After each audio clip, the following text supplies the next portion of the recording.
Chris Riekert for Team Mike's Bikes and the 1-2 or P1 here at Chico Stage Race. How many times have you been Chico? I hate to admit it, but a fair number. I think we counted today. I think it was my 6th. Okay, so those wondering out there, now this is just a podcast. We're not on video today, but you've got the gold wheels, and everyone can see that. Frankie was talking about it too. Give me the story behind the gold wheels. So the gold. So for one, I work at Specialized. I've got a desk job, so I think that's a handicap, right? That moves me up a couple positions. But wheels were made for Peter Sagan a year ago, and Peter thought they were too gaudy, so they went back into the pool at Specialized, and so be it. I have them now. Not too gaudy for me. I'm glad you admit that.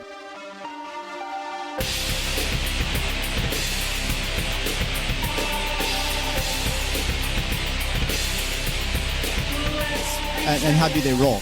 They roll great. It's a stock wheel. It's a CLX 64 from Revolve, but then it's been hydro dipped, so it's been dipped down into a film of gold. So you get literal gold. I'm sorry. No, not literal gold. It's a gold film, but it wraps the whole surface, so there's no edge, no decal, nothing pressed on it. But then that's where you get that reflectiveness. So. Do you only have one pair then? There are 2 sets in existence. You personally I only have one pair, correct? And what did you race on yesterday? What was same thing. You took the gold out too. If it's good. Fine. The wheels are so strong, and it's a tubular anyway. It's they're 26 mil tubular on there. They roll great through the gravel. And I saw you got what, 4th yesterday? 4th yesterday, 6th day before, and 3rd on the overall. So 3rd overall. Backing up the wheels, right? Backing up the wheels at least a little bit, right? Yeah, you can't go out there with wheels like that and then be on the back of the hill, right? Yeah, I mean, the team rode great all weekend. Like, they covered every single attack and, like, made sure that nothing got away that was important. I mean, they kept me safe through the gravel, and, I mean, it was just unbelievable. They rode – this was the best I think we've in my 6 years ever ridden. Walk me through 2 things. One is the time trial, which you did really well on, and then what you guys' plan was for the crit today. Yeah, I mean, like, the time trial was great. I knew that there were a lot of guys that were within a few seconds, right? I knew Huffman was going to rip a good time trial, Lockwood – Boardman, and there was a big bunch of us that were kind of right there in the middle. So the hope was, figure out where that shook out. And then after the time trial, we were pretty surprised, actually, that I ended up in 3rd. Huffman missed his time. Thank you for that, Evan. So he missed his start time? Yeah, Evan missed his time by maybe a minute. That is not very pro. He gets one of those in a career, right? So you get one.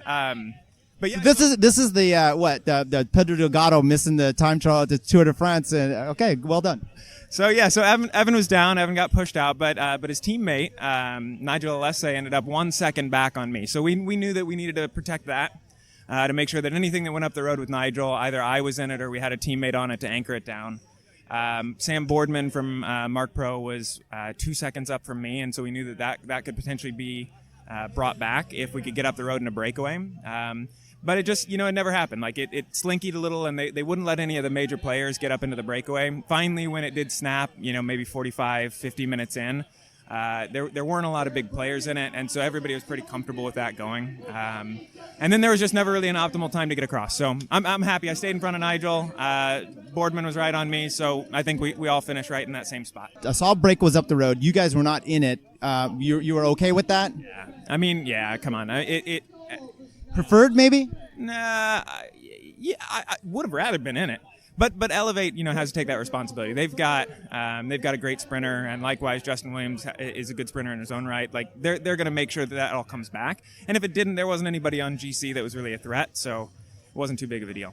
Yeah, and so time bonus is being taken away by the sprinters is not a bad deal. Now, I saw Elevate was really the one driving that. Did Williams have any riders to help? Corey Williams?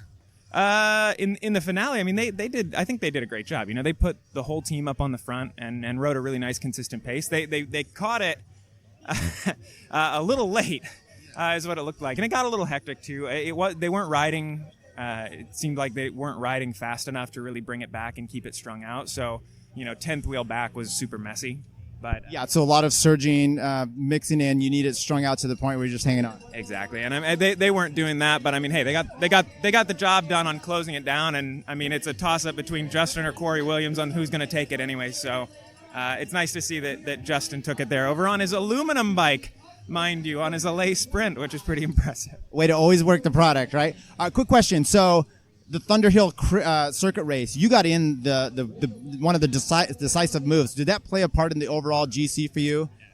Yeah, totally. I mean, it was funny. Frankie was announcing, I think when we started that race, that nothing had finished with a breakaway, and we ended up. I think our race is 90 minutes, and with maybe 20 to go, it had expanded and contracted a couple of times. And then I went through and punched it and rode, I don't know, a lot of watts, as many as you could imagine, for as long as I could. And it pulled out a small group. When that small group kind of got settled in, we had Huffman, we had Boardman, we had all of the kind of main GC contenders. Everybody was like, well, there's no point in letting this go. So I think between kind of the collective of us, we put the throttle down and rolled that pretty hard.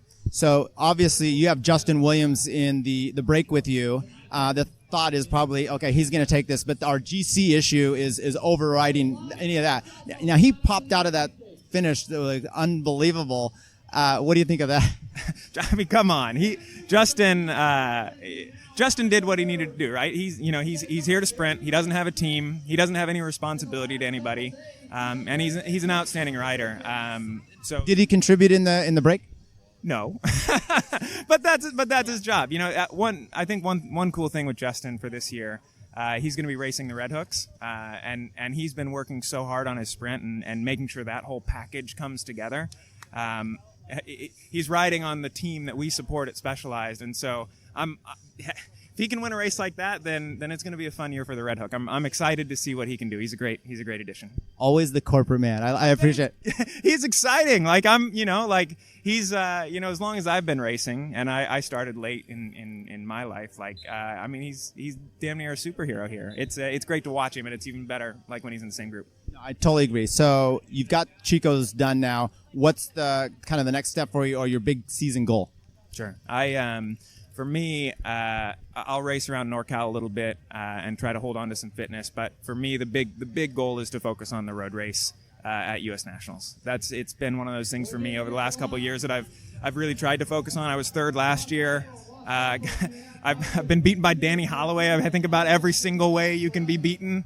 This year, Justin himself is going to come out into the crit and hopefully take the crit there, but that's my focus. I want that road race, and after the time trial yesterday, we'll see if I can put my head down through it too. Well, thank you for talking to us. Congratulations.